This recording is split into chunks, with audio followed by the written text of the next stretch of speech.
The house that waits. You hadn't planned to drive through the mountains. The original route was safer, flatter. But a last-minute road closure sent you inland, away from the highways and into the tangled arteries of a region the GPS called unincorporated. You didn't even know what that meant. The sun dipped low over the treeline as the pavement narrowed and bent in strange, looping patterns, each curve steeper and more reluctant to release you. A soft rain had started an hour earlier, the kind that doesn't fall so much as appear in the air, hanging like a veil between you and everything else. Visibility dropped, and the mist made the trees on either side of the road seem closer than they should have been. The pines were dense here, dark and tall, stretching far past the reach of your headlights. The GPS glitched again, flickering as the signal broke. The screen froze, a single arrow floating in a pale green void. You tapped it once, then twice. No change. You should have turned around. But there was no place to. The shoulders were narrow, just wet gravel and culverts that dipped into thickets of bramble. The only option was forward. Then, you saw it. At first, just a break in the trees. A widening of the road into something like a shoulder, then a driveway carved into the woods. It was almost invisible beneath the moss and leaves, but your headlights caught the glint of a mailbox, rusted shut, the flag gone. No numbers. Just a symbol scratched into the metal, a circle with 3 vertical lines inside it. The GPS buzzed. The arrow shifted slightly, then disappeared entirely. You pulled in. The driveway was long. Longer than made sense. It felt like you were driving in a spiral, the trees parting just enough to allow the car through. Then, suddenly, the house. It wasn't what you expected. Not rotting or broken. Just still. A 2-story colonial, gray clapboard with dark shutters, a wide front porch. Nothing strange about the architecture, but it didn't look lived in. Didn't look dead either. More like it was waiting.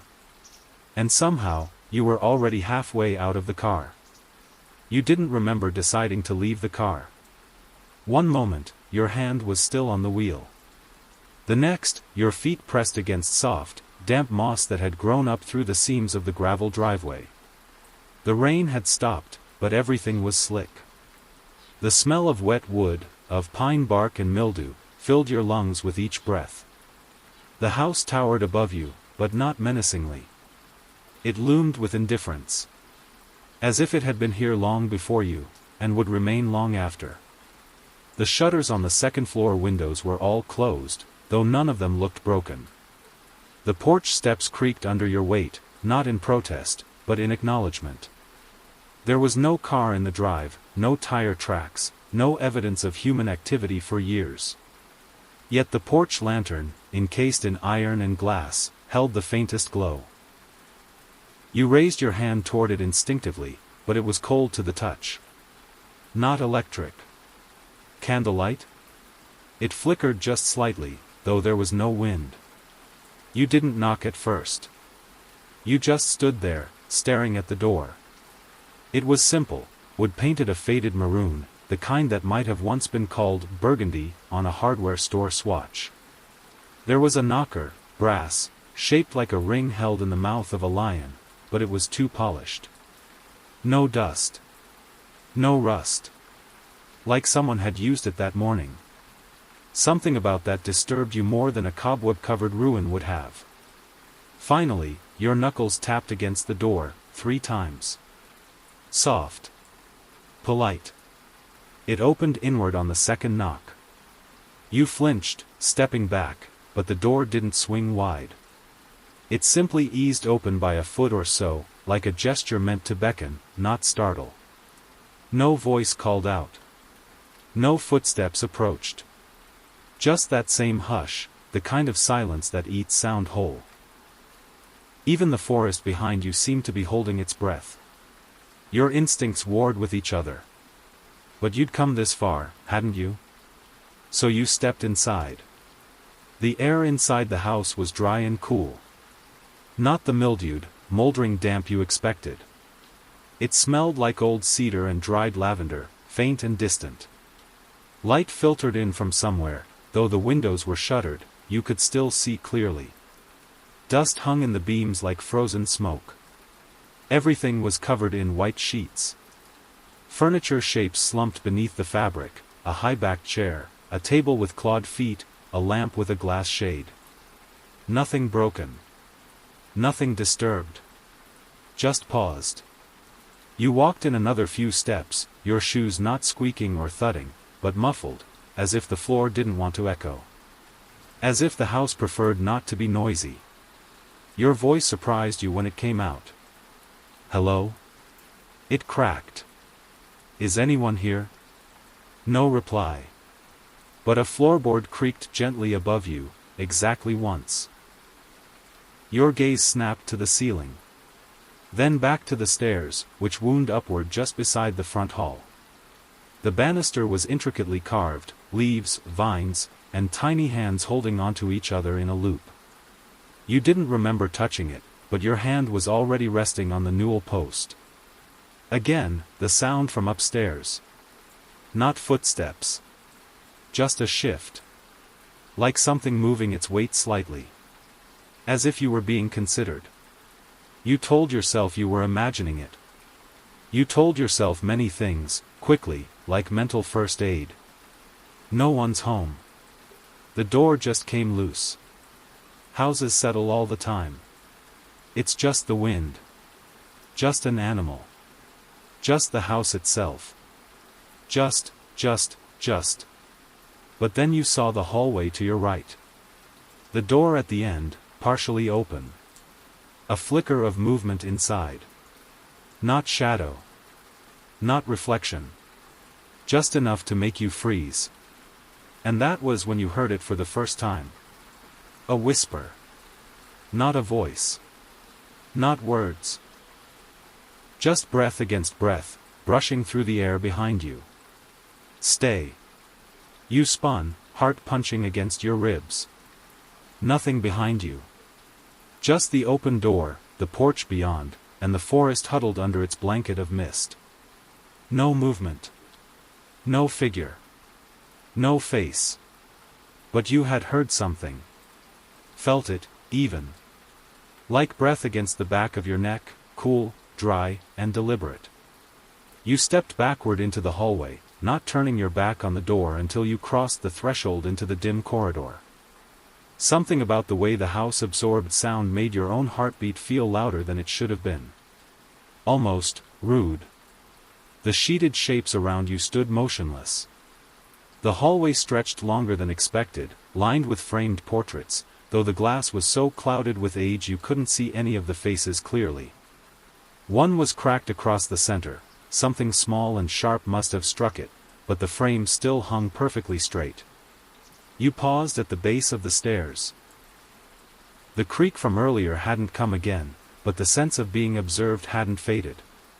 It was like standing on the edge of a stage in a dark theater, the audience unseen, but present. A whisper again.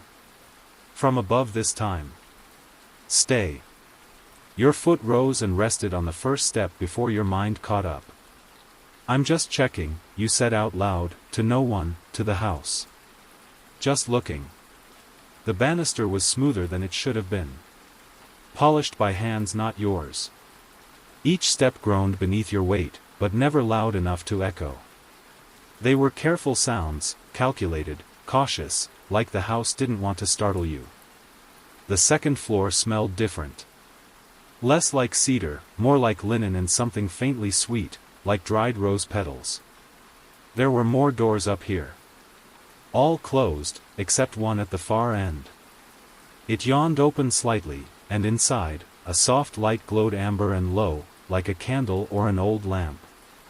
You hesitated at the threshold. This was a bedroom.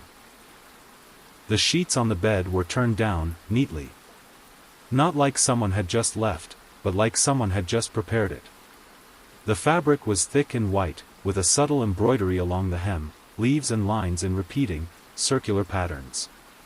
A small wooden stool sat beside the bed, and atop it, a porcelain cup of water, half full, not dusty. Fresh. That was the word your brain spat out, over and over, trying to deny it. Fresh. The air was still. You stepped inside. There was something deeply familiar about this room, even though you knew you'd never been here. A sense of deep memory without source. Déjà vu sharpened to a point. The closet door was ajar. A mirror leaned against the wall beside it, its surface smudged. You didn't mean to look into it, but your eyes flicked toward it anyway. There was no reflection. Not exactly. The room was there. The bed, the stool, the window, but you were missing. Not invisible. Just absent. Like the mirror showed the room as it would be without you. Your breath caught. You stepped forward. Slowly. Closer to the glass. Still not there. But something else was. A shape. Behind you. Standing in the hallway. Tall. Thin. Its arms too long, and its head gently tilted as though in curiosity. No face. No details. Just shadow and posture. You spun around. The hallway was empty. The whisper came again, this time behind your left ear. Stay, stay, stay. The light in the bedroom flickered. And for a moment, just one blink-long instant, you thought you saw the sheets on the bed rise slightly, as though something beneath them had just taken a slow, contented breath. You backed out of the room. Slowly. Carefully. The same way someone might step away from a sleeping animal they couldn't quite identify. You kept your eyes on the bed until the hallway swallowed the doorway again, hiding it from view. The whisper had stopped, but its weight lingered in the air, like heat from a fire long after the flames were gone. The hallway was wrong now. Not dramatically so. Just, longer. The cracked portrait was gone. The wallpaper, once a faded cream and rose pattern, now shimmered slightly, gray vines crawling up toward the ceiling, thorned and unfamiliar. Had it always been like that? No. You were certain. You turned back toward the stairs. The way down seemed darker than before. The air denser. Something about the bottom of the staircase, it looked more distant now, like it belonged to another house. Another version of this place. Still, you descended. The steps didn't groan this time. They accepted your weight with silence. And when you reached the first floor again, you noticed another detail that hadn't been there before. The front door was closed. You had left it open. You were sure of it. You hadn't heard it shut. Hadn't felt a breeze. But now it stood firm, the lion-headed knocker motionless, the maroon wood darker than before. Almost wet-looking. You reached out. Touched the handle. Ice. Not cold. Ice. The kind of chill that burns, that speaks of something far beneath human warmth. You jerked your hand back, instinct overriding curiosity. I'm leaving now, you said aloud. Louder than you meant to. Your voice sounded small in the house. Not muffled, swallowed. No answer came. But the quiet shifted. Like something in the walls had moved to a new position. A posture of listening. You turned, searching for your keys. They weren't in your pocket. Your heart dropped. You looked toward the front window, thinking maybe you'd see your car still parked where you left it. You didn't. There was no car. Just trees. Thick and ancient, their trunks far too wide, their branches gnarled like grasping hands. The moss was deeper now. And the mist outside was no longer just mist, it was opaque. Almost solid. Like the forest had turned to smoke and wrapped itself around the house, sealing it in. You stepped back from the window. No, you whispered. No, no, no. Another hallway stretched to your left. Had it been there before? You couldn't remember. This corridor was different. Narrower. Wallpaper peeling in strips. The light bulb above flickered steadily, casting long, sharp shadows that didn't always line up with the objects creating them. There were doors down this hall. 3 on each side. Only the last one stood open. It pulsed gently. Not with light, but with a kind of presence. Like it was breathing. You didn't want to go down that hallway. Every nerve screamed against it. So you turned, back toward the kitchen. The door to it had once stood wide open. Now, it was cracked just an inch. You pushed it slowly and peered in. Same room. Same old-fashioned counters. Same heavy iron sink. The faint smell of time again, but now stronger. Mixed with something else. Copper. You reached for the switch. Flicked it. Nothing. Of course not. The kitchen had one window above the sink. You crossed to it, brushing aside a dusty lace curtain. The forest was gone. In its place, a wall of thick stone, damp and irregular. As if the house had sunken underground without moving. The curtain slipped from your fingers. Behind you, one of the dining chairs scraped across the floor by itself. The sound of the chair dragging across the floor was soft, but deliberate. It wasn't the screech of a chair being knocked over by a gust of wind. It wasn't the jolt of a collapsing leg. It was pulled, slowly, as though someone unseen was preparing a place for you at the table. You froze, your hand still half raised from brushing the curtain. The chair stood a few feet from the head of the table, pulled back just enough that you could sit. The seat was still covered in a linen slip, but now the dust on it was gone. Clean. Expectant. You looked around the room, squinting toward the corners. Nothing. No movement. But the smell of copper, that metallic tang, was stronger now. Not quite blood, but close enough that your throat tightened. On the table, something else had changed. There was a plate. Porcelain, faintly yellowed with age, but whole. A silver fork and knife placed perfectly beside it. Steam curled upward from something just placed there. You took an instinctive step forward before catching yourself.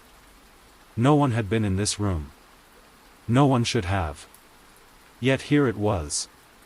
A meal. A stew of some kind. Thick. Red. The surface gently bubbled as though still simmering. Pieces floated in it, unidentifiable bits of meat, root vegetables, and something darker. Something that didn't belong in food. A spoon rested in the bowl. As you stared at it, your stomach turned, not from hunger or nausea, but something in between. A reaction to the impossible. This meal was meant for you. You backed toward the kitchen doorway, unwilling to turn your back to the table. The lights flickered again. From the shadows near the pantry, a soft knock echoed. Once. Then silence. Then again. Knock. Knock. 3 seconds between each. You stared at the pantry door. It was unmarked, narrow, and closed. Just like any ordinary pantry, until now. The knock came again.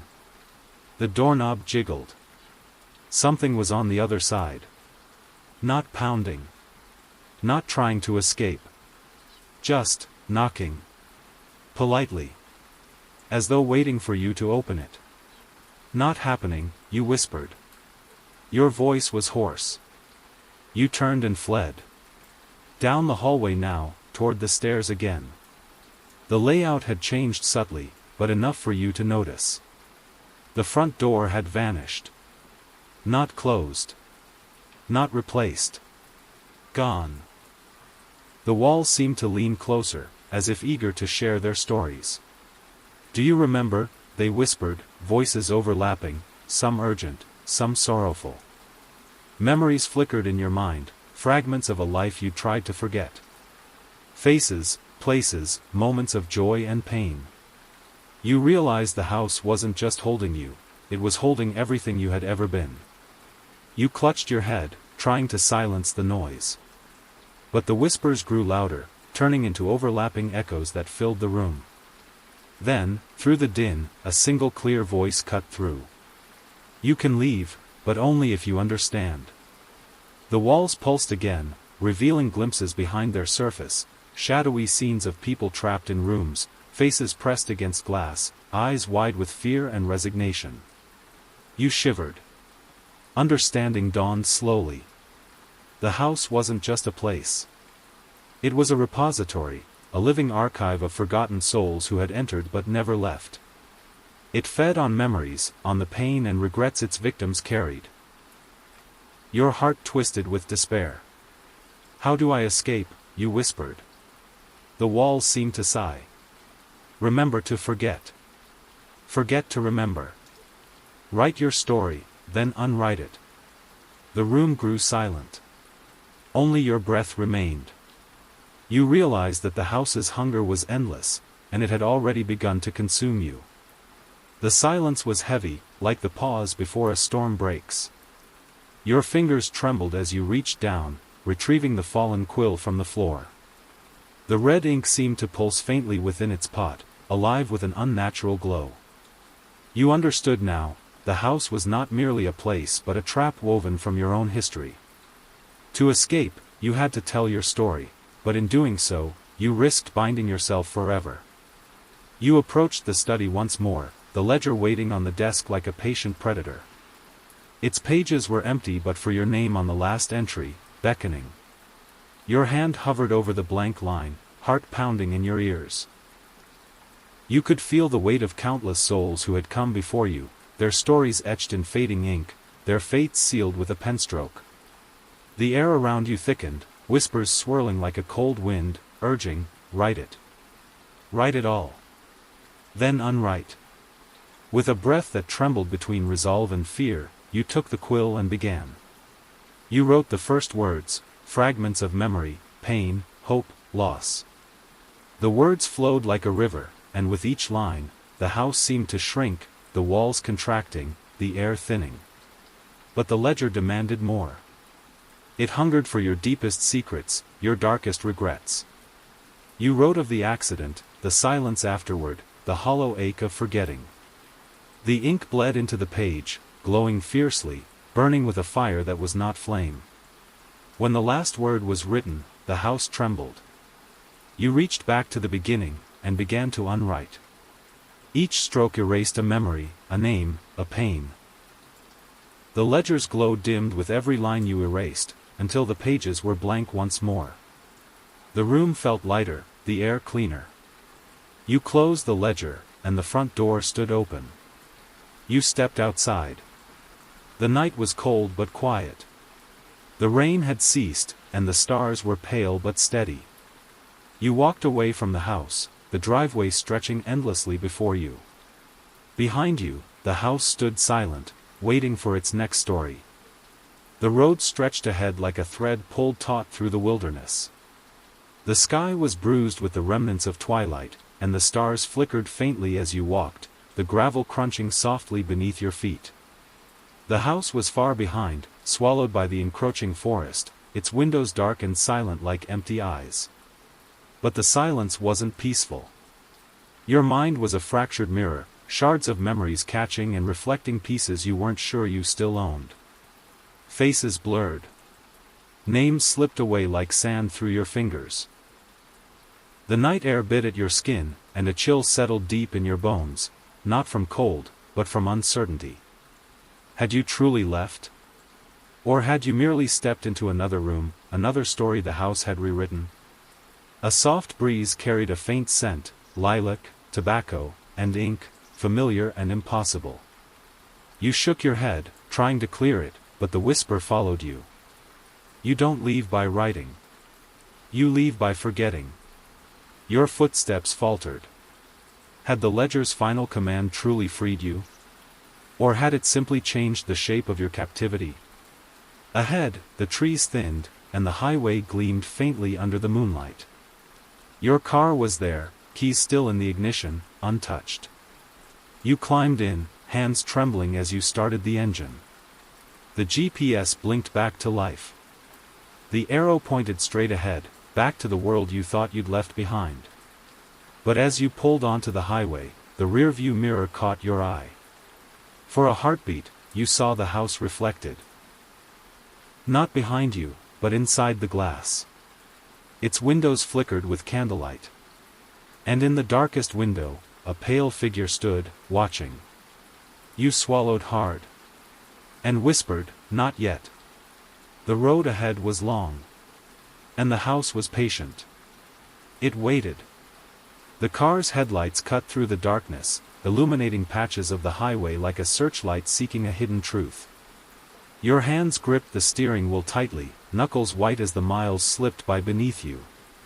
The night was unnervingly quiet, no wind, no animals, not even the familiar hum of distant traffic.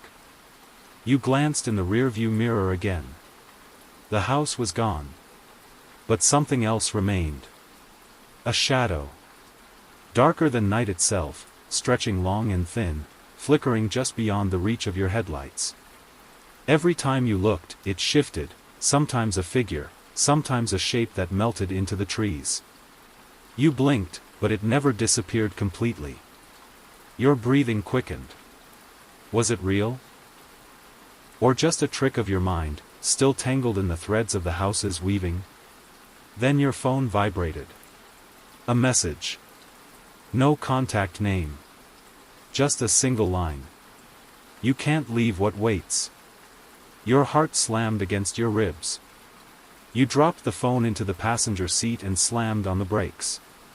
The car skidded, tires screeching against the asphalt. Outside, the trees seemed to lean closer, whispering secrets in voices you almost recognized. You wanted to scream, to curse, to run. But the road stretched ahead, unbroken and empty. The shadow appeared at the edge of your vision again, closer now, reaching. You wiped sweat from your brow. This was no longer just a house. It was a part of you.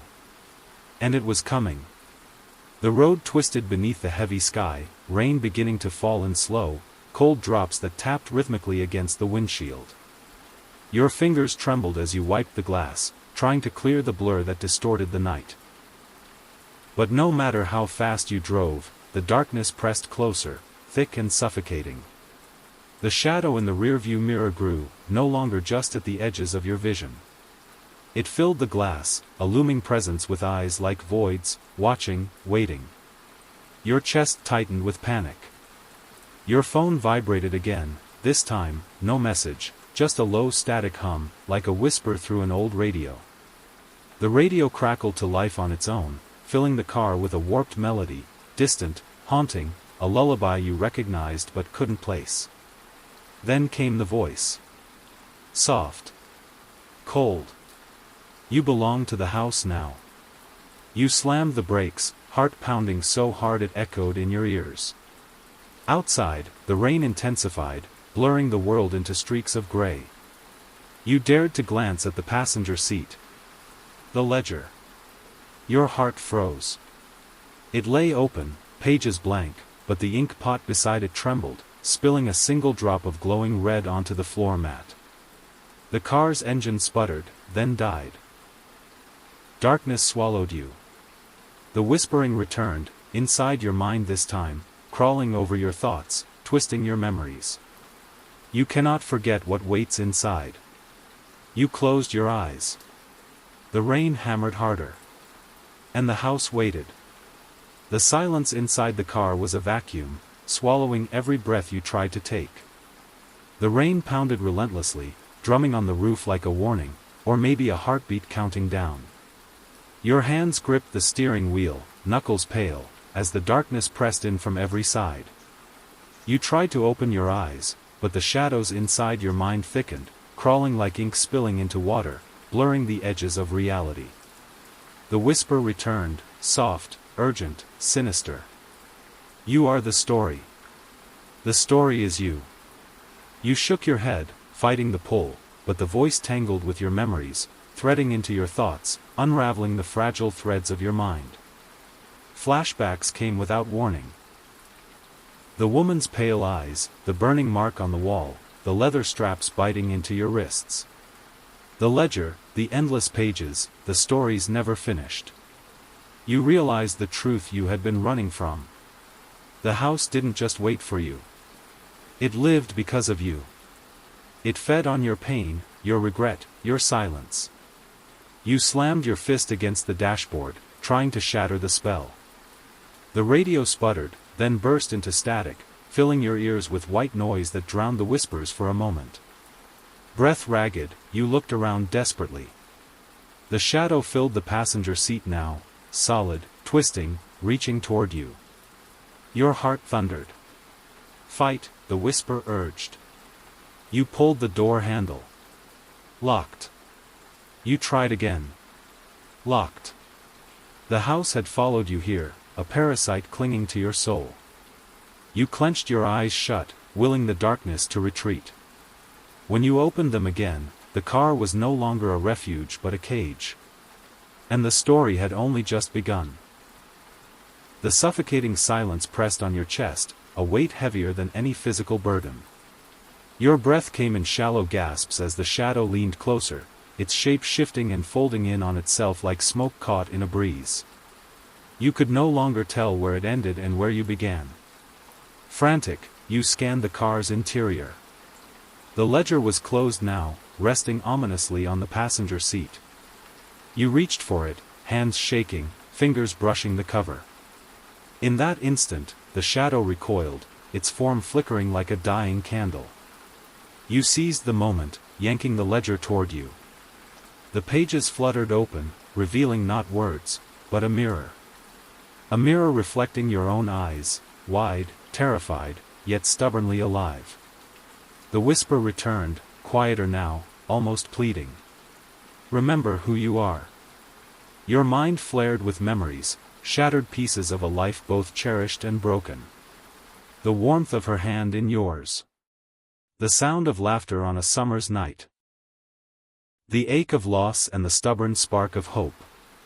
You gripped the ledger tightly and, in a sudden surge of clarity, tore the page out.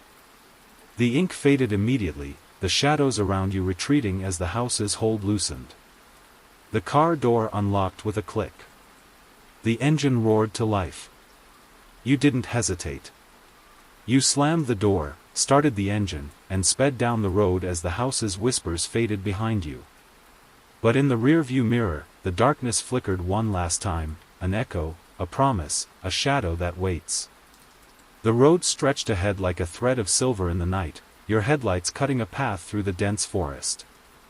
The air inside the car felt lighter now, the oppressive weight of the house's presence lifting, at least for a moment.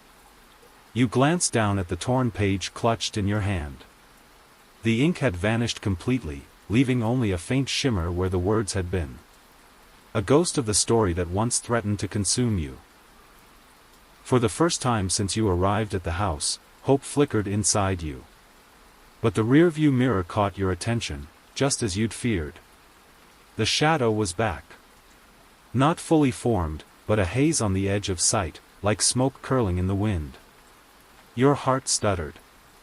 The radio, silent moments before, crackled and hissed.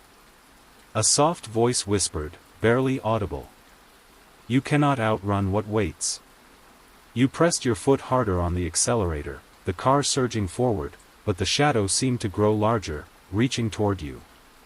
Ahead, the trees thinned, and the distant glow of a town appeared, a promise of safety, or perhaps just another illusion. You didn't know if the house had truly released you, or if its grasp simply stretched beyond its walls. But you knew one thing for certain. The story was far from over. And the house was patient.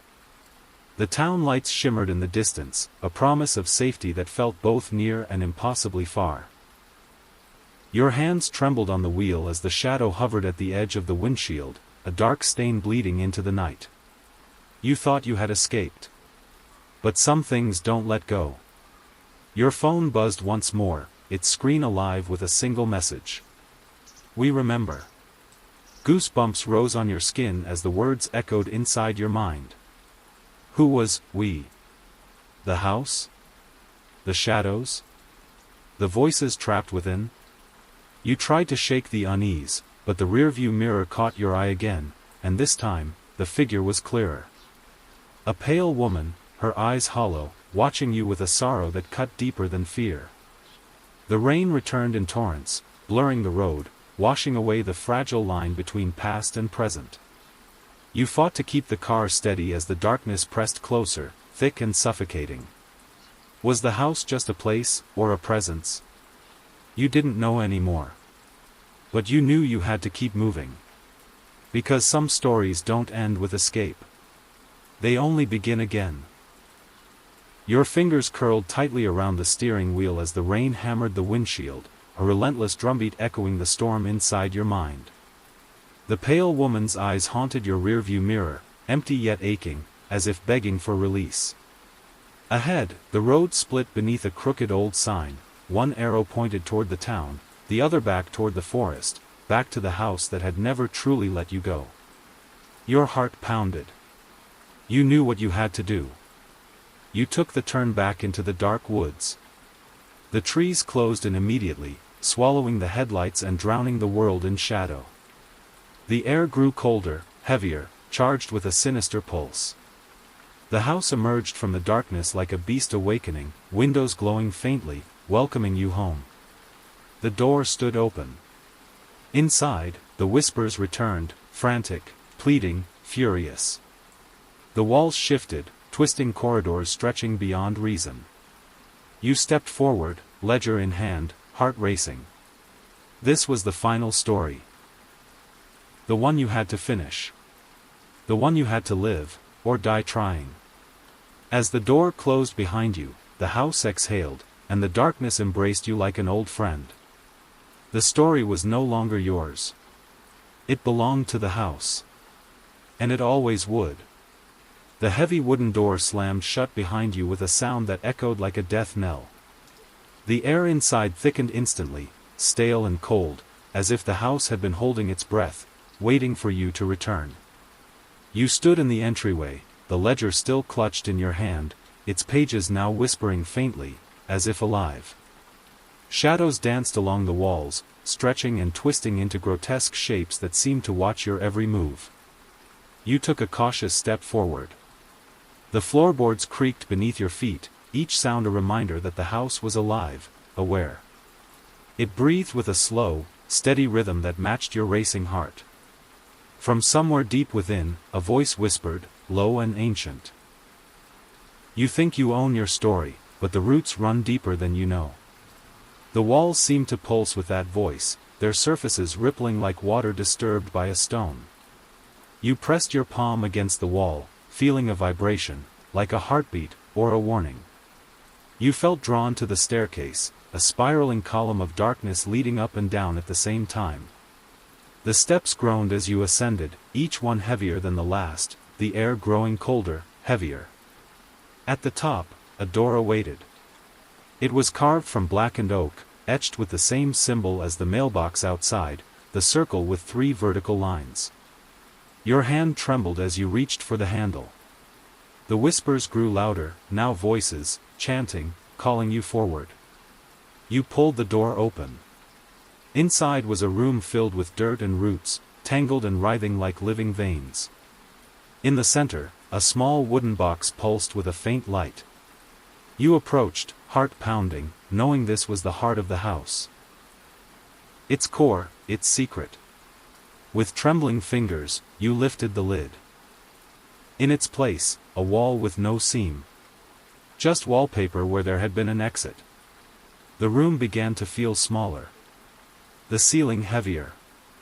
The air denser. You reached out, trying to feel for the edge of what had once been the door, but your fingers met only plaster and old paper. A sound from behind. Footsteps. Slow. Bare. On old wood. Not yours. You turned around and saw nothing. No one. But something had changed. The sheets over the furniture were gone. The armchairs now sat uncovered, as though freshly arranged for company. A fire crackled in the hearth where there had been only ashes before. And on the coffee table, a photo album. Bound in leather. Closed. It hadn't been there when you entered. Drawn by some half-conscious magnetism, you moved toward it. The room no longer resisted your footsteps. In fact, it welcomed them. The wood no longer creaked. The shadows didn't twitch. You sat. The album was warm to the touch. When you opened it, you expected black and white photos, sepia-tinted strangers, curled and faded edges. Instead, you saw yourself. Photos of you walking up the driveway. Getting out of the car. Standing on the porch. Each image perfectly framed. Each image taken from inside the house. And in each one, behind you, just at the edge of frame, a tall, faceless figure. Watching. The figure in the photos was always behind you. Sometimes in the window. Sometimes peeking from the upstairs landing. Once, standing on the roof, its silhouette warped by fog, but always present. Always near. A faceless, lean shape, just beyond understanding. As if the camera captured something your mind refused to. You flipped through the album faster now, panic rising in your throat. Pages turned to moments that hadn't happened. Or hadn't yet. Images of you in rooms you hadn't entered, wearing clothes you hadn't brought, holding objects you didn't recognize. A photo of you sleeping upstairs in the turned-down bed. One hand resting over your heart. Your mouth slightly open. Peaceful. You hadn't slept here. You were sure you hadn't. The last photo stopped you cold. It was an image of you seated where you were now, hunched over the photo album. But the room in the photo was darker, candles lit on either side of you, a circle of salt drawn on the floor around the furniture. The photo had been taken from above. From the ceiling. You snapped the album shut. It was warm now. Too warm. Like it had just been held by someone else. You dropped it. The fire in the hearth dimmed slightly, as if displeased. You stood, your legs shaky, breath short. The hallway looked different again. The portraits on the wall no longer had glass over them. You could see the faces now. But they weren't strangers. They were all you. Dozens of you. At different ages. In different clothes. Some smiling. Some crying. One photo showed you as a child, maybe 6 or 7, your eyes wide and solemn. Another of you in your current state, same clothes, same expression. Taken just moments ago, it seemed. Your reflection caught in the glass. Not the mirror. The glass of the picture frame. You turned away quickly. The whisper was back.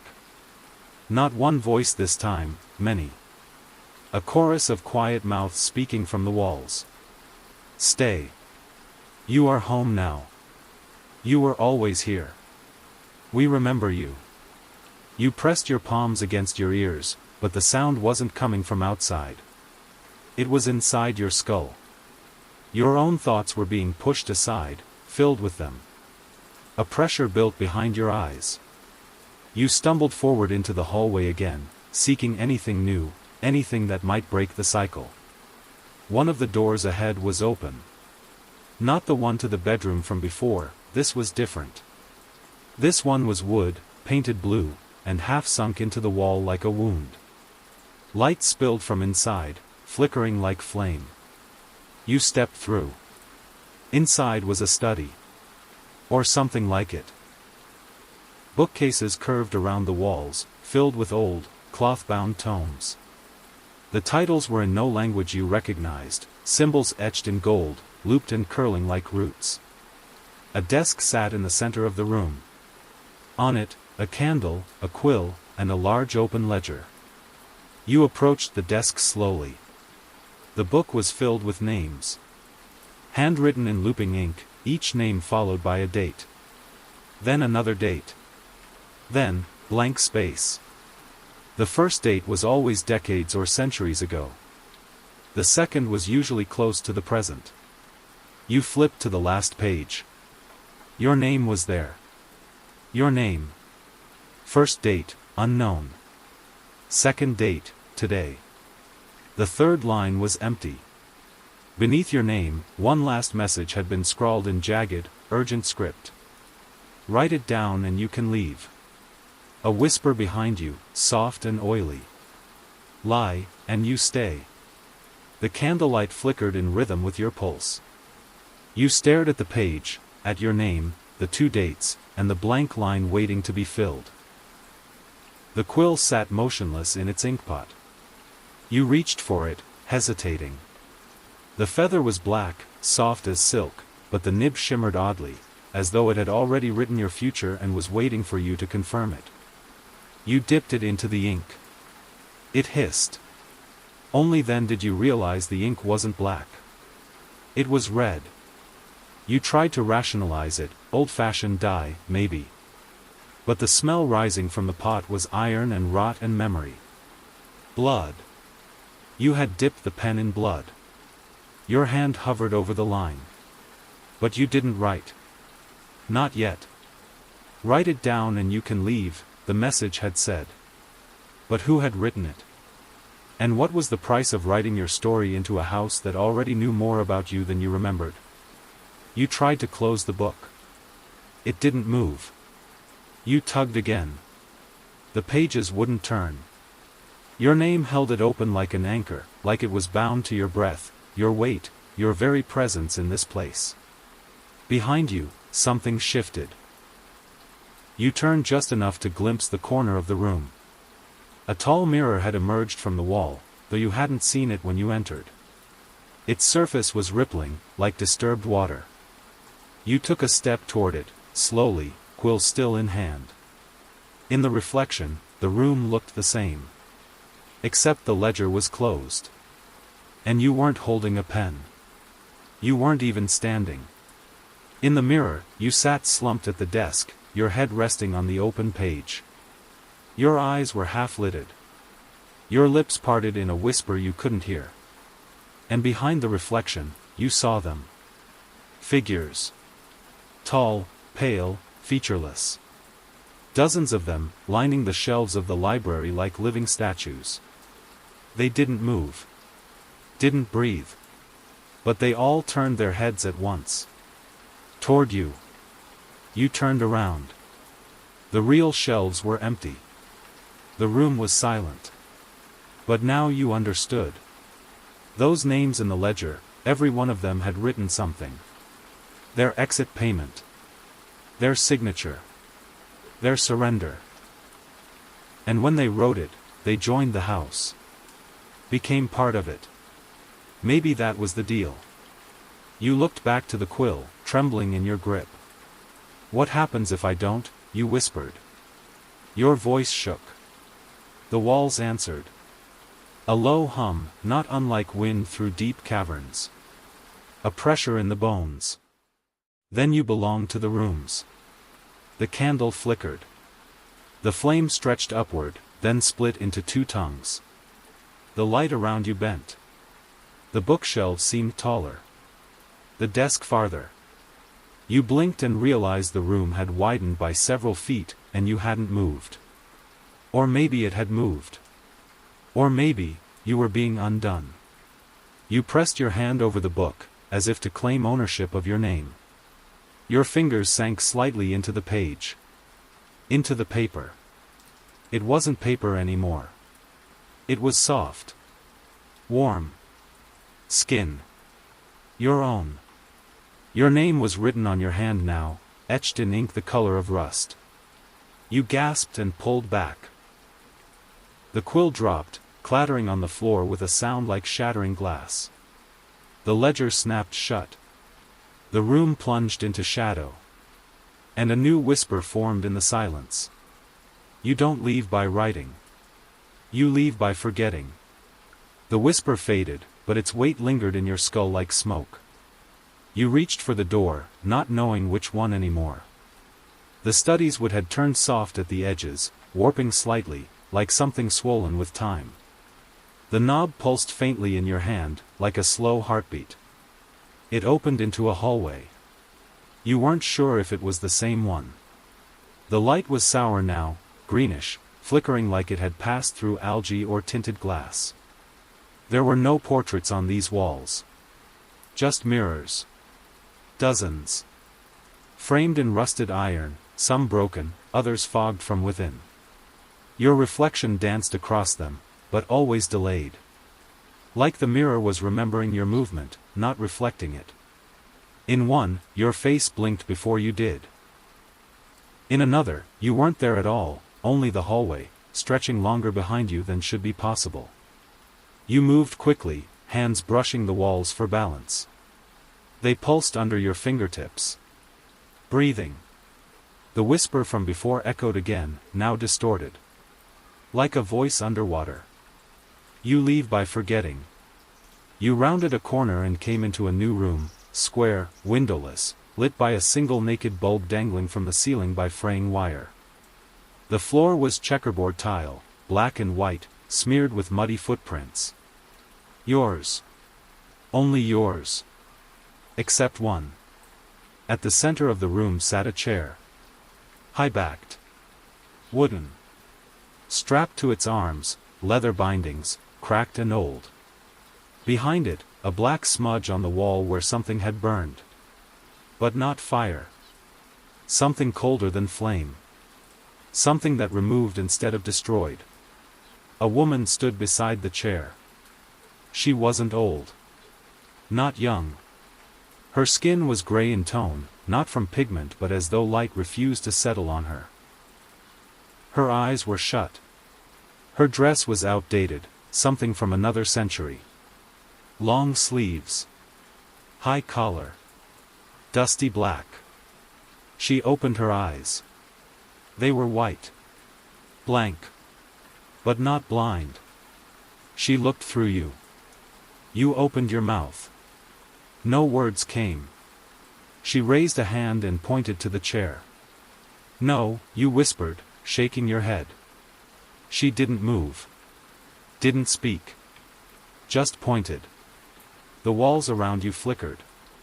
Suddenly you were sitting. You didn't remember crossing the room. But the leather straps now wrapped around your wrists. The chair was ice beneath your spine. The bulb above buzzed angrily. You pulled.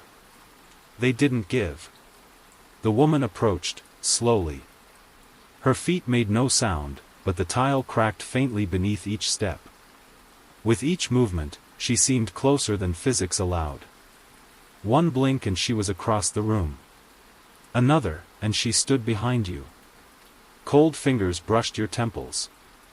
A voice inside your skull, not hers, not yours. What did you come here to forget?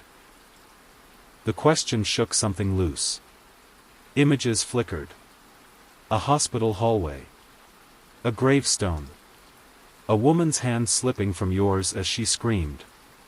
Your own voice, I didn't mean. It stopped. The whisper behind your ear again. You brought your wound here. This is what fed the house. Your mind reeled. Please, you croaked. I didn't mean to stay. Another image. A therapist's office. Your hands clutched in your lap. A slow nod from across the desk. Maybe it's time to take a break. Find a quiet place. You had wanted to disappear. And the house had listened. The woman's fingers pressed harder. You felt your memories being skimmed, peeled, tasted. Not erased, catalogued. She whispered aloud now, in a voice like dry leaves. You're almost ready. She let go. The straps vanished. The room was empty again. And you couldn't remember what your name had been. You stood slowly, unsteady. The chair was gone. The room was gone. You were in a hallway again. At least, it resembled one. The walls breathed subtly, as though lined with lungs. The floor beneath your feet felt like wood but sounded like carpet when you stepped. Impossible combinations that felt correct only in dreams. There were doors on either side. each identical. Each numbered in Roman numerals, 14, 15, 16, but not in order. And not fixed. The numerals shimmered and reformed when you weren't looking directly at them. A blink, and 16 became 3. Another blink, and all were blank. You picked one. Not because you chose it, but because it chose you. The knob turned with an oily click. You stepped inside. It was the living room again. But not as you remembered it. The furniture was different now. More modern. The couch was the same color as the one in your apartment back home. The rug, the chipped coffee table, the small record player in the corner, all matching details you hadn't thought of in years. A photo sat on the mantel. You walked to it slowly. It was of you. And her. Smiling. Before the accident. Before the silence. Before you started forgetting on purpose. Your knees buckled. You sat down hard on the couch. It smelled like her. Lilac and tobacco and the faint scent of ink. She used to take notes in spiral notebooks, pressing the pen hard, as if writing could make things real. But she was gone. And the photo was a lie. This room wasn't real. You turned back toward the hallway. Except the hallway wasn't there anymore. Where the door had been was now another room. A dining room, perhaps, or a hospital waiting area. It shimmered, unstable. The walls flickered between paint and tile. The ceiling grew higher each second, and you realized with mounting dread. The house was building itself from your memory. It didn't trap you in old ruins. It became you.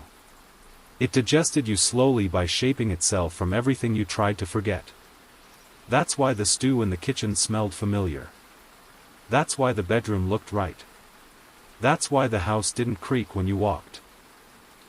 It was adjusting for you. Smoothing itself into comfort, even as it trapped you. You were the blueprint now.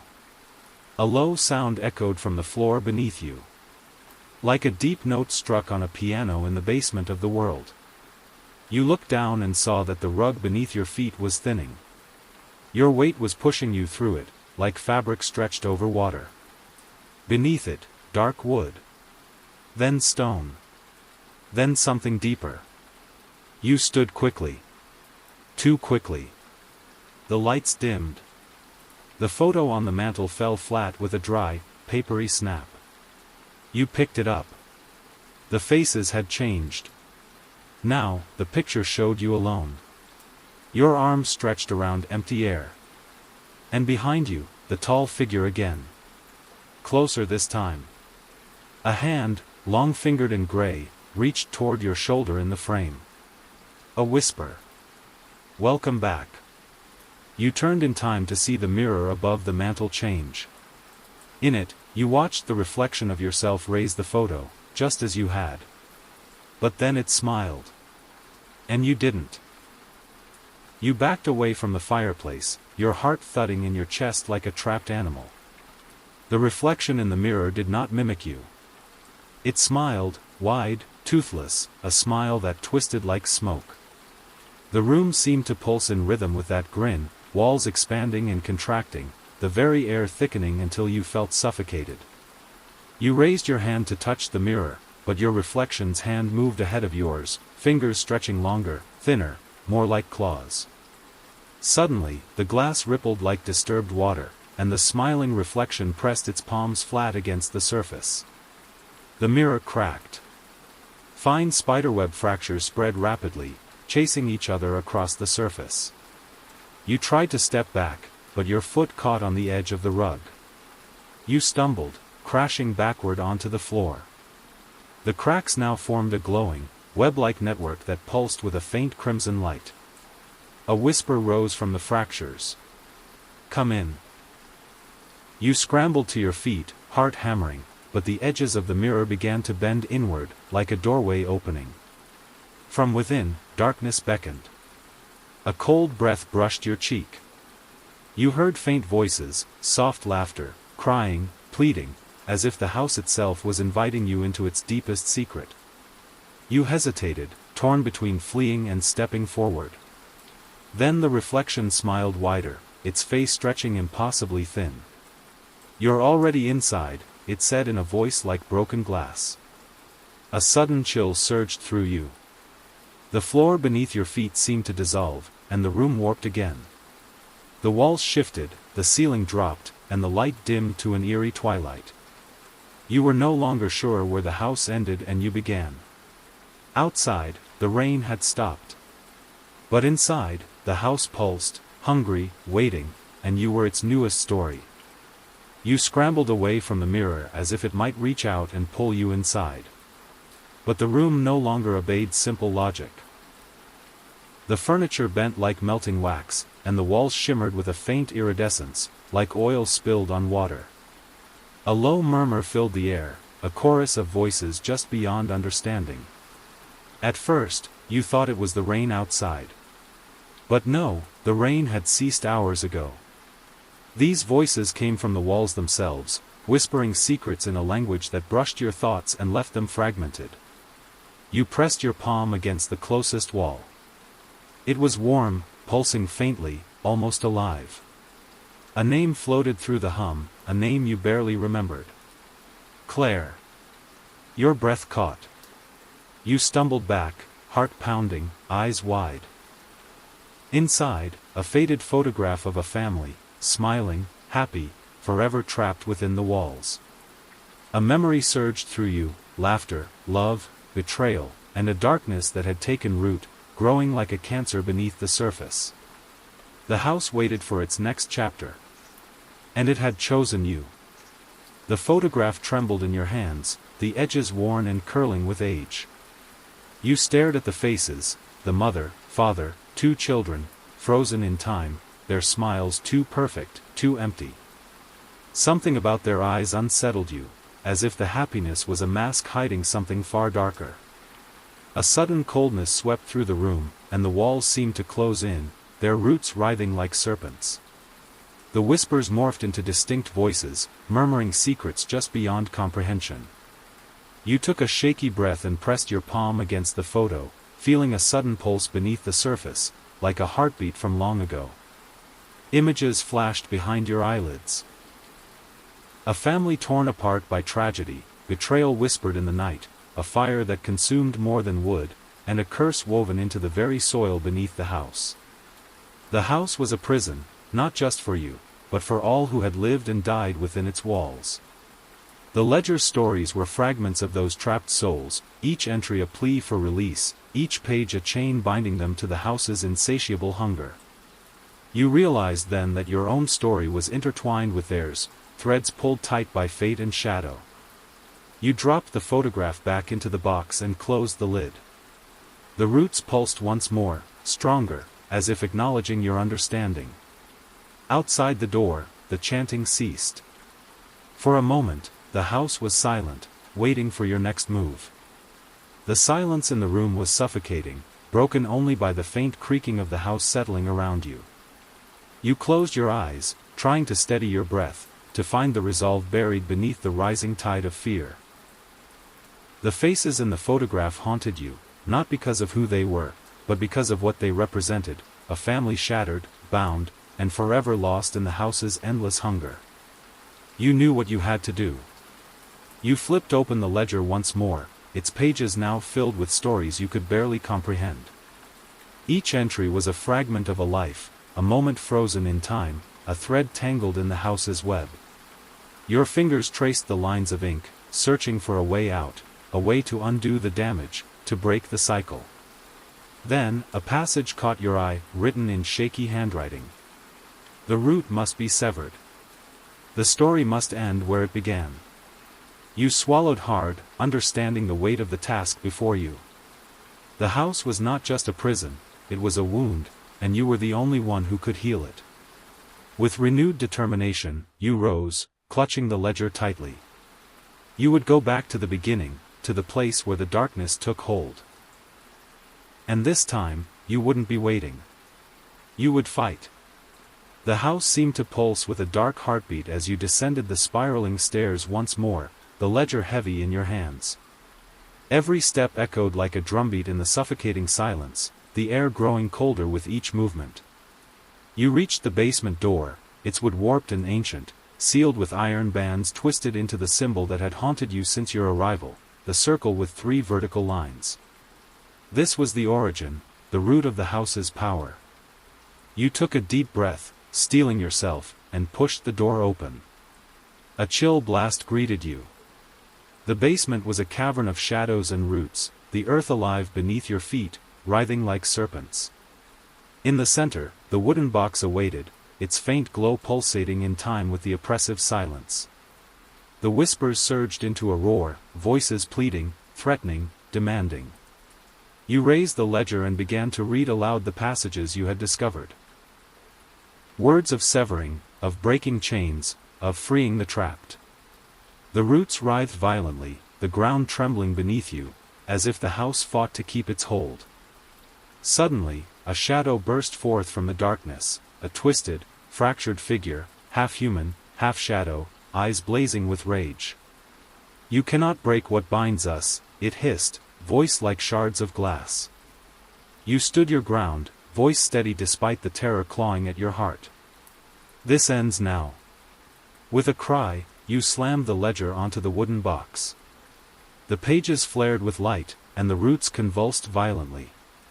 A final scream echoed through the house, a sound both human and inhuman, before silence fell like a heavy curtain. The box shattered, the roots withered, and the oppressive darkness lifted.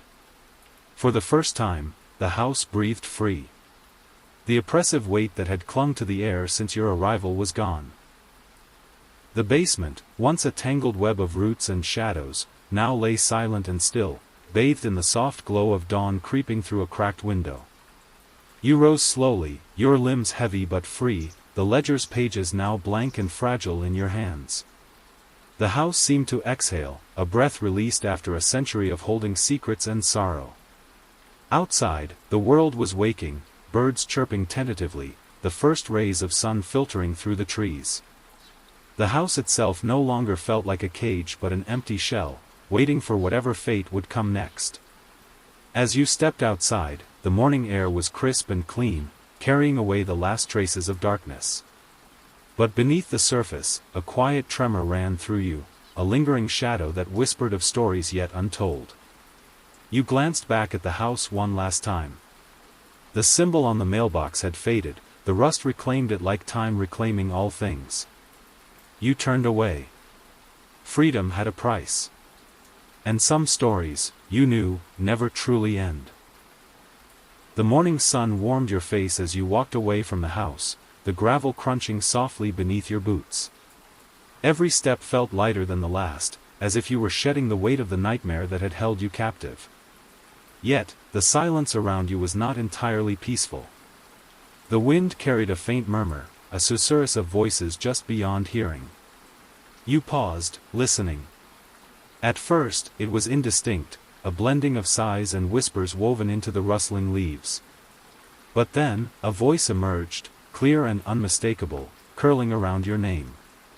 "You cannot forget what waits." A chill raced down your spine, despite the warmth of the day. You spun around, heart pounding, but the forest stood still, unyielding and silent. Your breath hitched as the symbol from the mailbox flickered in your mind, the circle with 3 vertical lines. Had the house truly released you, or was it merely biding its time? You tucked the blank ledger under your arm, the pages fluttering softly like a bird's wings. With one last glance toward the tree lean, you whispered back to the wind. "I will finish the story." The path ahead was uncertain, the shadows of the past lingering just out of reach. But you were no longer waiting. You were ready. The forest seemed to close behind you, the dense foliage swallowing the path you had taken as if erasing your escape. Each step into the open felt surreal, like crossing from one world into another, the air thinner, charged with an unseen energy. The town lay ahead, its flickering streetlights winking in the early evening gloom. You longed for its mundane normalcy, for the soft glow of homes filled with lives untouched by darkness. But the ledger's weight reminded you that normalcy was a fragile illusion. As you approached the first street, a figure stepped from the shadows beneath a flickering lamppost. Tall and cloaked in a threadbare coat, the stranger's eyes gleamed with knowing. "You've escaped the house," they said, voice low and steady. "But the story isn't finished." A shiver ran down your spine. How did they know? What more could the house possibly want? Before you could answer, the stranger extended a hand, revealing a worn key, its bow shaped like the symbol you'd seen everywhere, the circle with 3 vertical lines. "This opens the door you don't yet see," they said, eyes glinting. "Will you walk through it?" The night pressed close, the ledger fluttered nervously in your grip, and you realized the journey was far from over. With a steadying breath, you reached out.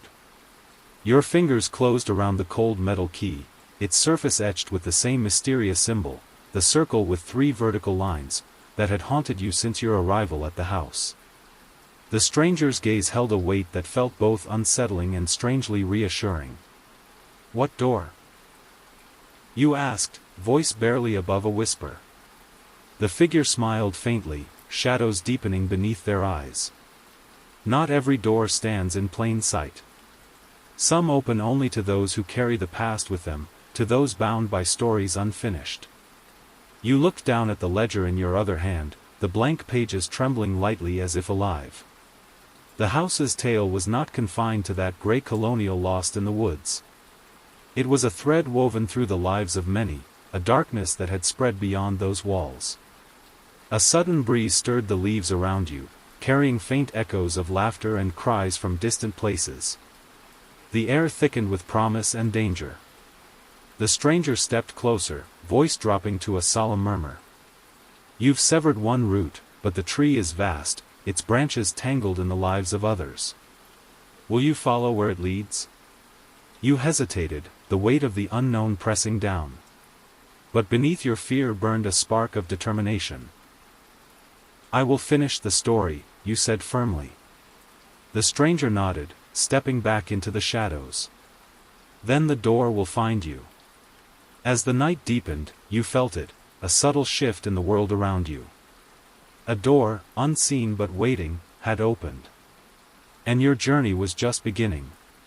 Days passed in a strange blur. The town's familiar rhythms felt hollow, as if a veil had fallen between you and the world. The ledger, still blank, seemed to pulse faintly beneath your fingertips, a silent reminder that the story was far from over. One evening, as twilight bled into night, you found yourself drawn to the edge of town, where the streetlights flickered and the shadows thickened. The air tasted of damp earth and forgotten memories. There, against the weathered brick wall of an abandoned building, you noticed it, a faint outline of a door, shimmering like a mirage, visible only when you looked just right. The symbol, the circle with 3 vertical lines, was etched into its frame, glowing softly in the dark. Your breath caught. The door you didn't see was real. You reached out, hand trembling, and the moment your fingers brushed the surface, a cold shock shot through you. The world twisted. The door swung open to reveal a corridor of shifting shadows and flickering lights, endless and unknowable. Behind you, the town's noises faded away, replaced by whispers, voices calling from the darkness, stories begging to be told. Steeling yourself, you stepped through the threshold. The story continued. The corridor stretched endlessly before you, walls shifting like smoke and shadows. The faint glow from the symbol on the door frame was swallowed by darkness as you stepped forward, the sound of your footsteps muffled by the thick air. Whispers surrounded you, fragmented voices speaking in tongues you barely recognized, some begging, others warning, many crying out in despair. You clutched the ledger tightly, feeling the faint hum of stories trapped within its blank pages, waiting to be written, waiting to be freed. As you walked, the corridor seemed to pulse, walls breathing with unseen life. Every step was heavier, as if the air itself resisted your presence. A faint light appeared ahead, a small room glowing with flickering candlelight. You entered cautiously. Inside stood a figure, draped in tattered robes, face obscured by shadow. "Welcome," the voice said, deep and hollow. "You have crossed the threshold. Few do, and fewer still return. You swallowed hard. What is this place?" "A prison for forgotten stories," the figure replied. "Each soul bound by the house's curse, each tale waiting for an end. You hold the key, but the maze will test your will." The figure extended a hand, revealing a fragment of parchment, covered in writing in a hand older than time. "Choose your path wisely," they warned. "For every story you touch, the darkness grows." You glanced at the ledger, the blank pages now glowing faintly. Your journey had only just begun. The fragment of parchment felt brittle in your hand, its faded ink whispering secrets you couldn't yet grasp. The robed figure's words echoed in your mind, heavy with warning: every story you touched would feed the darkness. The candlelight flickered, casting long, twitching shadows on the walls. The corridor behind you seemed to fold into itself, erasing any chance of retreat. You glanced down at the ledger, its pages now shimmering with faint lines of ink, the beginnings of stories waiting to be written, waiting for you to choose. A voice murmured from the darkness, urgent and haunting: "Which story will you save? Which will you sacrifice?" You took a deep breath, heart pounding in your chest. Ahead, the corridor branched into 3 paths, each marked with a symbol you recognized. The broken tree, its roots tangled and blackened. A shattered mirror, reflecting nothing but darkness. An open door, painted in faded white, but chained shut. Each path promised a story, a soul trapped, a secret hidden, a fate unresolved. Your fingers tightened around the ledger as you stepped forward, knowing that whichever path you chose, the others would be lost to the shadows. The maze was alive, and so were its stories. And you were their reluctant keeper. You stepped toward the path marked by the broken tree, its blackened roots writhing like the tendrils of some ancient beast. The air grew colder, heavy with the scent of damp earth and decay. The corridor twisted and narrowed until it opened into a vast cavern, where gnarled roots clawed at the walls and floor like desperate hands. In the center stood a massive, shattered tree, its limbs splintered and bleeding sap as dark as ink. A faint whisper rode the cold wind, a voice full of sorrow and regret. "We tried to save them, but the rot had already set." You approached cautiously, the ledger warm in your grasp as the pages flickered with new writing. Suddenly, a figure emerged from the shadows, a woman, pale and translucent, her eyes filled with tears. "My name is Eliza," she said softly, her voice a fragile thread. "This tree was once the heart of our family's land. It held our memories, our hopes, until the sickness spread." She gestured to the broken roots. "The darkness poisoned everything. My family, my home, we were swallowed by it." You felt a deep ache, a connection forming between your soul and hers. "Can I help you?" you asked. Eliza nodded, fading slightly. "Find the source of the rot in the roots. Heal it, or let it consume what remains." The ledger's pages glowed brighter, ready for your next step. The story was beginning to write itself. Eliza's translucent form flickered, her sorrow nearly palpable in the damp, suffocating air. The roots around you seemed to pulse with a slow, malignant heartbeat. Black veins snaking beneath the earth, spreading decay like a cancer. You crouched down, running your fingers along the rough bark, feeling the cold seep into your skin. The sap, thick and tar-like, oozed slowly, a dark stain spreading from a deep wound in the trunk. Closing your eyes, you reached into the ledger, whispering the words you'd memorized, the incantations woven from the stories within. The pages shimmered, glowing with a pale light that seeped from your hands into the rotting wood. A groan echoed through the cavern as the roots twisted violently, resisting the healing light. Shadows coalesced into a shape, a snarling, twisted beast of bark and earth, eyes glowing with ancient rage. Eliza gasped, "The rot is not just sickness. It is a guardian. It will not let go without a fight." The beast lunged. You dodged, heart hammering. The ledger glowed fiercely in your hands. You spoke louder, the healing words flowing from your lips like a chant, a lifeline. The creature shrieked, recoiling as the light burned through its dark flesh. It howled, the cavern shaking with its fury. With one last surge, the rot began to retreat, the black sap receding, roots straightening, and the tree's branches lifting toward the dim light. Eliza smiled, her form steadying. You have begun to heal the wound. But the darkness lingers. You nodded, breath ragged but determined. The ledger's pages fluttered open, beckoning you onward. The story continued. Leaving the now healing tree behind, you returned to the fork where the three paths diverged.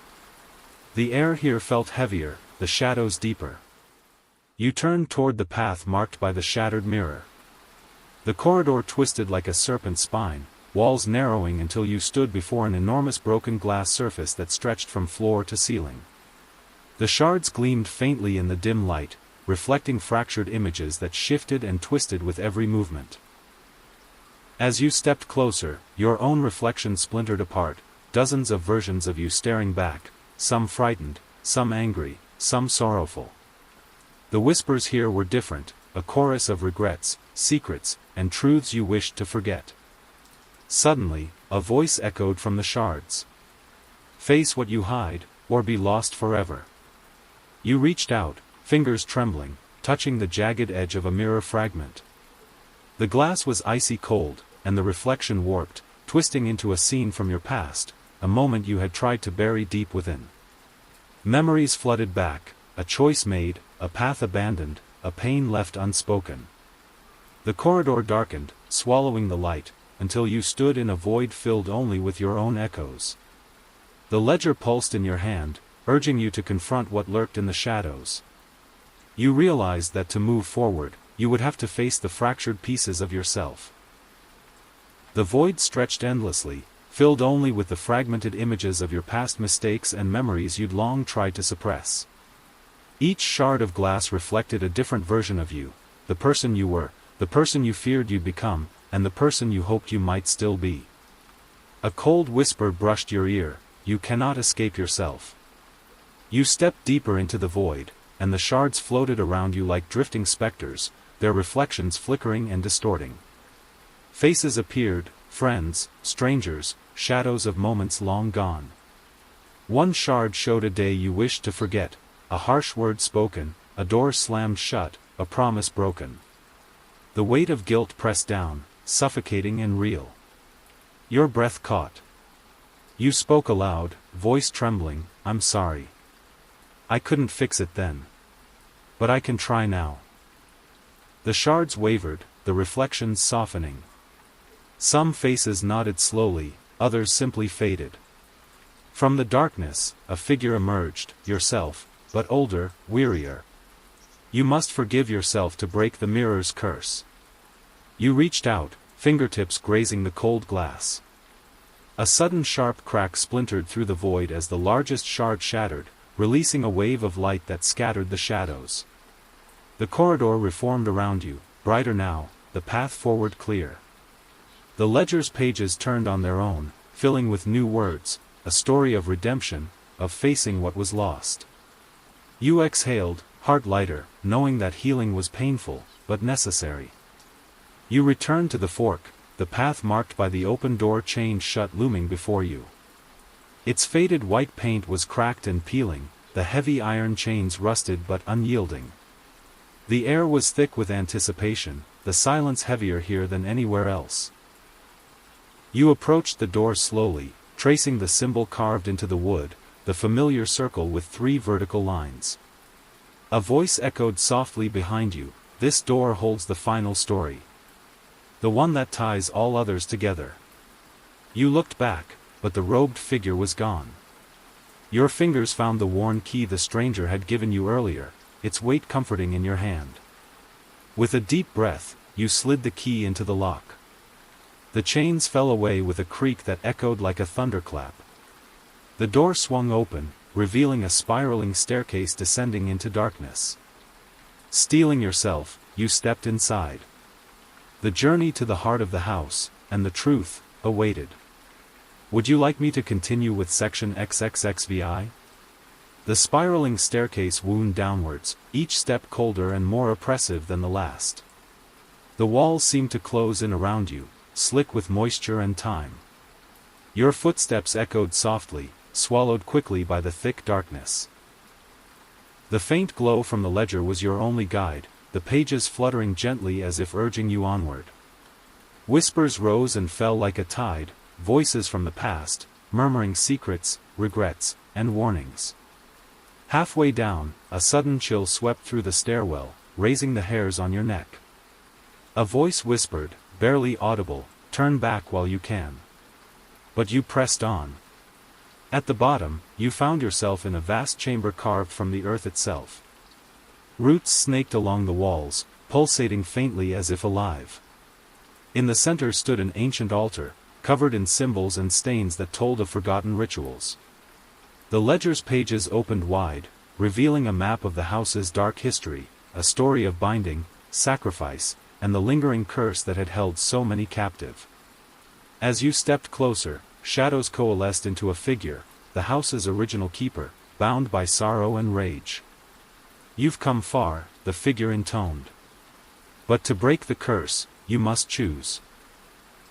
Bind yourself to the house or free it, and risk the darkness spilling into the world." The chamber fell silent, the weight of the choice settling like stone on your chest. Your journey was at its crossroads. The figure's eyes glowed faintly in the darkness, ancient sorrow carved deep into their face. Around you, the chamber seemed to breathe, alive with the countless souls tethered by the house's curse. The ledger pulsed insistently, pages fluttering like restless wings. You could feel the power within, the chance to end the nightmare or become part of it forever. "Bind yourself to the house," the keeper said quietly, "and you become its guardian. The darkness stays contained, but your freedom is lost." "Free the house," you replied, voice steady despite the fear gnawing inside, "and the darkness will spill out, into the world beyond. Innocent lives will be at risk." The chamber grew colder, shadows swirling like a storm ready to break. You closed your eyes, searching for the strength to choose. Your hand hovered over the ledger's glowing pages. A voice whispered, softer than a breath, "What is the story you want to write?" With a trembling breath, you made your choice. Your fingers brushed the glowing pages, and the ledger pulsed with a searing heat. The chamber seemed to hold its breath, the shadows drawing tighter around you. With a voice steadier than you felt, you spoke the words etched faintly on the pages, an ancient incantation of binding and protection. Light erupted from the ledger, flooding the chamber and pushing back the darkness. The figure before you writhed, their form dissolving into a swirl of glowing embers that drifted upwards like smoke. The roots that snaked along the walls recoiled, the pulsing slowing to a steady rhythm, as if the house itself sighed in relief. You felt a sharp pain in your chest, a cold tether wrapping tightly around your heart. You were now the guardian. The house was silent, waiting. You understood, your freedom was gone, but so was the threat of the darkness escaping. And the story, your story, was written. The chamber's light dimmed to a soft glow, the shadows retreating into quiet corners. You stood alone, yet not alone, the house breathed with you, its pulse now intertwined with yours. The ledger lay open, pages blank once more, waiting. You traced the symbol on its cover, the circle with 3 vertical lines, and felt the weight of your new existence settle deep within. Outside, the forest whispered, the wind carrying voices you could no longer ignore. The house was no longer just a place, it was a living story, and you were its keeper. Days blurred into years, seasons folded into one another, but the house waited. Watched. Protected. In the silence, you found a strange peace, a purpose carved from sacrifice. Yet, somewhere deep in the woods, a faint glimmer of light flickered, the cycle was not over. The story waits. And so do you. Years had passed, or was it centuries? Time had lost meaning within the house's walls. You stood by the window, watching the ever-shifting shadows of the trees, when a faint light appeared far in the woods. It flickered like a distant lantern, wavering between hope and warning. Your heart stirred, a flicker of something almost forgotten. The ledger, still open on the table, pulsed gently, as if acknowledging the new presence. You stepped outside, the night air cold but electric. The forest seemed to hold its breath, watching. The light pulsed again, closer now, revealing itself as a small, glowing orb, drifting like a firefly. You reached out, and as your fingers brushed the orb, a whisper echoed, "The story is not finished." The house waited. And so did the story. The glowing orb hovered just above your palm, its light soft yet insistent. It pulsed gently, a heartbeat separate from your own but strangely familiar. You whispered, "Who are you? What do you want?" The orb flickered, then expanded, revealing faint images within, faces you didn't recognize, scenes of places lost to time, moments of joy and sorrow intertwined. A voice, distant yet clear, spoke in your mind, "We are the lost stories, the souls forgotten by the house. Bound once, but not freed. The cycle must break." Your breath caught. The house's curse was incomplete. The orb drifted toward the forest, beckoning. You hesitated, then followed, stepping beyond the porch, into the night where shadows and secrets intertwined. The story was unfolding again. The forest greeted you with cold silence, broken only by the soft rustling of leaves underfoot. The orb's gentle glow cast dancing lights on the twisted branches, guiding your path deeper into the dark. With every step, the weight of your guardianship pressed against your mind, but the orb's presence was a beacon, a promise that the story was not yet finished. Suddenly, the path opened into a small clearing, where an ancient stone circle stood, worn and cracked by time. The orb floated into the center, its light pulsing in rhythm with the earth beneath your feet. Whispers rose around you, voices of the lost, desperate to be heard, to be freed. You knew then, this was the heart of the curse. Your role was no longer just to guard, but to decide, to untangle the threads binding the stories and set them free. The night stretched on, and the house waited silently behind you. The ancient stones hummed beneath your feet, vibrating with a power as old as the forest itself. The orb's light intensified, weaving delicate patterns in the air, threads of stories, tangled and knotted, waiting for release. The whispers swirled into a chorus, a haunting symphony of voices pleading for salvation. You closed your eyes, reaching into the ledger, the pages fluttering wildly as if caught in an unseen storm.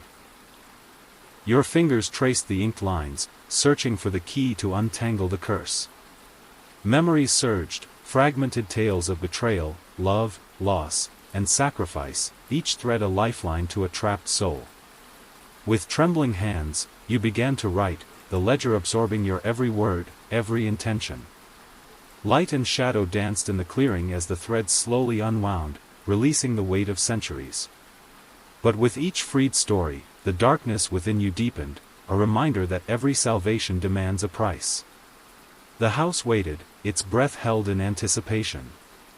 The threads of stories, once tangled and heavy, now floated free, shimmering in the orb's light like fragile butterflies released into a dark sky. The forest seemed to breathe easier, the ancient stones glowing with a soft warmth. Yet, deep inside, you felt a growing shadow, a cold weight pressing down on your chest. Each story you freed had carved a space within you for the darkness to take root. The ledger's pages grew heavier, ink bleeding with your exhaustion and resolve. You whispered to the freed voices, "Go find peace." But the house was silent, watching, waiting. A sudden gust swept through the clearing, snuffing out the orb's light and plunging you into darkness. From the shadows, a low voice rumbled, "Every gift has its cost." Your breath caught. The price of salvation was not over. The story was far from finished. Darkness swallowed the clearing whole. Your breath hung in the cold air, shallow and quick. The absence of the orb's light left the ancient stones as mere silhouettes against the night sky. A heavy presence pressed against your soul, a void growing inside, consuming the space once filled with light and hope. The whispers returned, no longer pleading, but mocking. You freed them, but who frees you? You grasped the ledger tightly, its pages now weightless, almost empty. The ink that once glowed had faded, leaving only blank parchment. Desperation clawed at you, the temptation to surrender overwhelming. But somewhere, deep within, a spark flickered, fragile but unextinguished. You are more than the darkness, Eliza's voice echoed faintly, a balm against the encroaching night. Summoning your last strength, you whispered an incantation from memory, a plea for balance, for light to pierce the shadow. The void trembled. The house waited. The darkness recoiled, fragmented by the fragile glow blossoming from your whispered incantation. A single shard of light pierced the shadow, flickering like a hesitant star in a stormy sky. Your heart pounded in time with the pulse of the ledger, whose pages began to shimmer faintly, revealing words that had once been hidden. Eliza's voice grew stronger, guiding you through the swirling tempest. Balance is not surrender.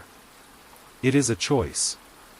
The chamber around you seemed to breathe, shadows twisting and unraveling, the weight lifting from your chest little by little. With every word you spoke, the light grew, a fragile dawn on the edge of night. And somewhere, deep within the forest, the house itself seemed to sigh in relief. The story was far from over, but hope had returned. The shard of light expanded, filling the chamber with a gentle radiance that pushed back the remaining shadows. The ancient stones around you seemed to pulse with renewed energy, their worn surfaces alive with whispers of old magic. The ledger's pages fluttered, revealing a path, a delicate thread woven from light and shadow, leading deeper into the heart of the woods. You understood now, this was the way forward, the final journey to unravel the lingering curse and restore balance. As you stepped forward, the air shifted, warm and alive, carrying the scent of earth and rain. Eliza's voice echoed softly, the story belongs to those brave enough to write its ending.